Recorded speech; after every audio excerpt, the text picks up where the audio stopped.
Un jour, sur une montagne désolée enveloppée de brume, astérisque. Les vents hurlent, et le sol est rocailleux et aride. Au loin, le corps de Moïse repose immobile.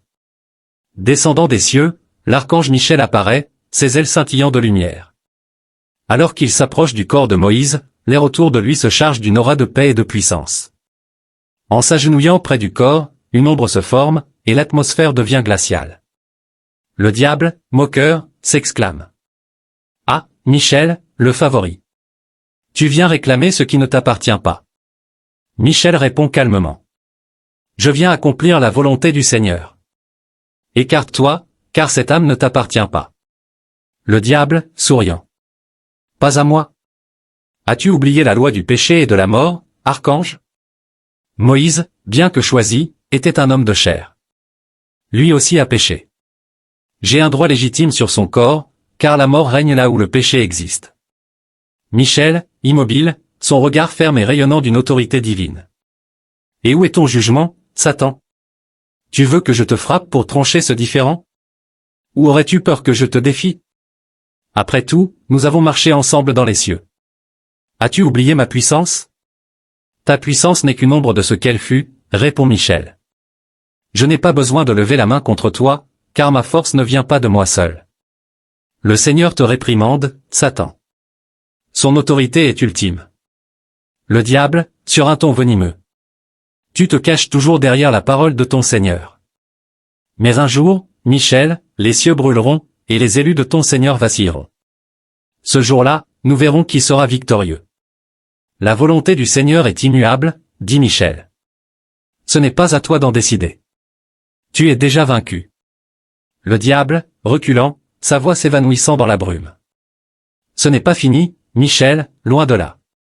Astérisque Michel, doucement, alors que la lumière l'enveloppe lui et le corps de Moïse, astérisque. Que le Seigneur te réprimande.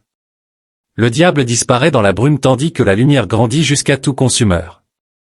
Michel s'élève doucement avec le corps de Moïse. D'un dernier regard vers l'ombre qui s'efface, il retourne dans les cieux. Pourquoi le diable voulait-il le corps de Moïse?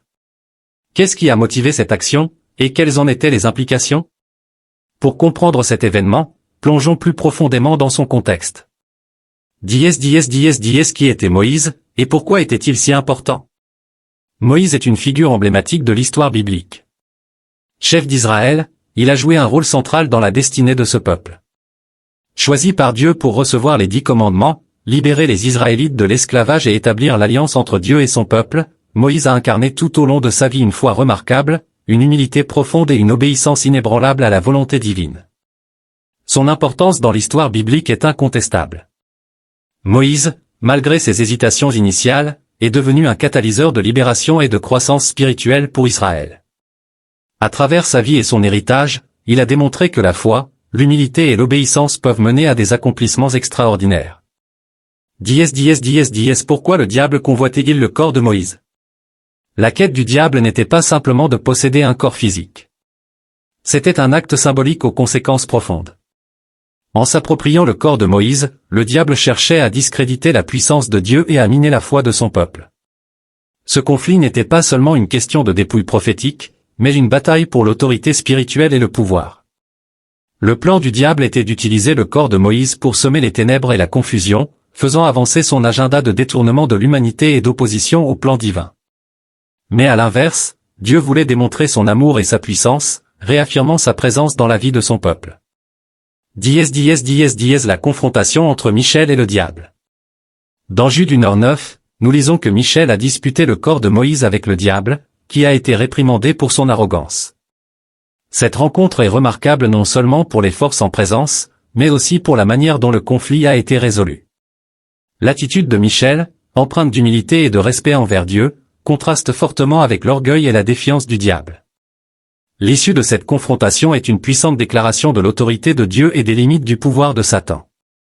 Et vous, quelles sont vos réflexions sur cet épisode biblique épique? Partagez vos idées dans les commentaires ci-dessous, et n'oubliez pas d'aimer et de vous abonner pour plus de vidéos sur des sujets bibliques captivants comme celui-ci.